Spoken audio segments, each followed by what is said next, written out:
Great. Now, the second pathway, so for getting energy in the body. First being, we talked about the phosphocreatine system. This one is glycolysis. And glycolysis is the breakdown of glucose, the breakdown of sweet. So hold on, glycolysis comes from glucose. Yes, well, actually glyco in Greek, so sweet. So why do you spell glycolysis with a Y? Yeah, sad story, kind of entertaining story. Glucose used to be spelled with a Y. So it used to be, so now everything's clear. So you have the glucose, the breakdown of glucose spelled with a Y. So lysis, and then you have glycolysis, which makes way more sense than glycolysis with glucose spelled with a U. And so why nobody mentioned this? Anyway, so yeah, so glucose just used to be spelled with a Y, and glycolysis is the breakdown of glucose into pyruvate, and you get more ATP than you would with phosphocreatine. And you also get another molecule, there's another molecule called NADH. And NADH is a carrier of hydrogen. So you can think of NAD as a guy who works at a factory who just collects hydrogens from this like conveyor belt in a factory. So think of glycolysis as a conveyor belt, and you have different people working along the conveyor belt, rearranging the glucose into different molecules. And every once in a while they have a hydrogen and they pass it over to this guy named NAD who becomes NADH. And he can carry a couple hydrogens. Could be a woman too. Could be a woman. Sorry. And my anthropomorphization is just like not gender neutral. And so, and then as it goes through the conveyor, the factory, you end up with 2 pyruvates at the end of all the rearrangement. So you start with a 6 LEGO molecule, 6 carbon molecule, and you end up with 2 3 carbon molecules. You end up with some NADH. You end up with more ATP than phosphocreatine. It has more capacity than phosphocreatine. It's also slower because there's more reactions. What happens, and this is where people, with NADH, it then can go on and be used by the mitochondria.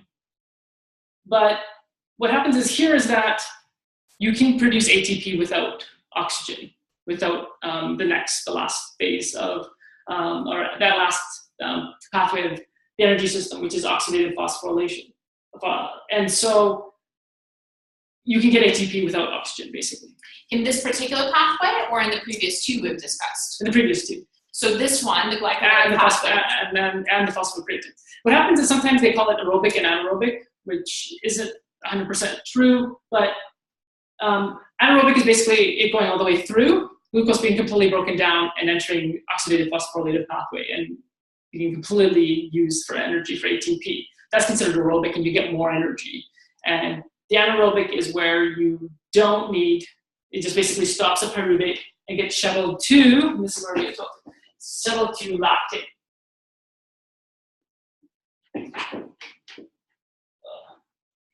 It's been a while since I've written in the whiteboard. And so remember all this NADH that we had. Like, this is happening really, really quickly. The NADH doesn't have time to get to the mitochondria, and then the process of being, I guess, being used the way it needs to be used to get more, which we'll talk about in the next video.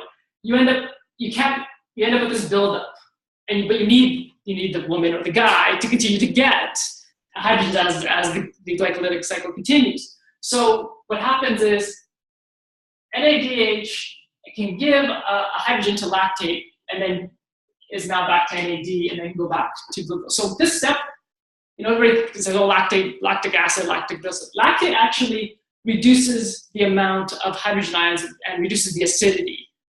But there's a point where the whole system gets overwhelmed. So that's the less, is it kind of the hack? Because we want to keep going at the same rate that we're going, but we need to get, NAD has to get back to get more hydrogens. And so the hack is that we can make some lactate. So does it mean that if my body is feeling the burn in the muscles, does that mean I'm using glycolytic pathway primarily?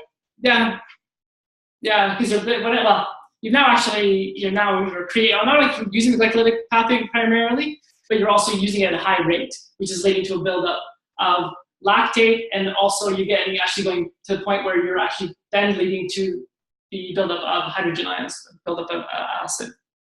Well, assuming that there's other things you could be doing as well that's causing the burn, but that's the primary thing. Yeah, I think that's about it for this one. If you have any questions, I'm sure you guys will post.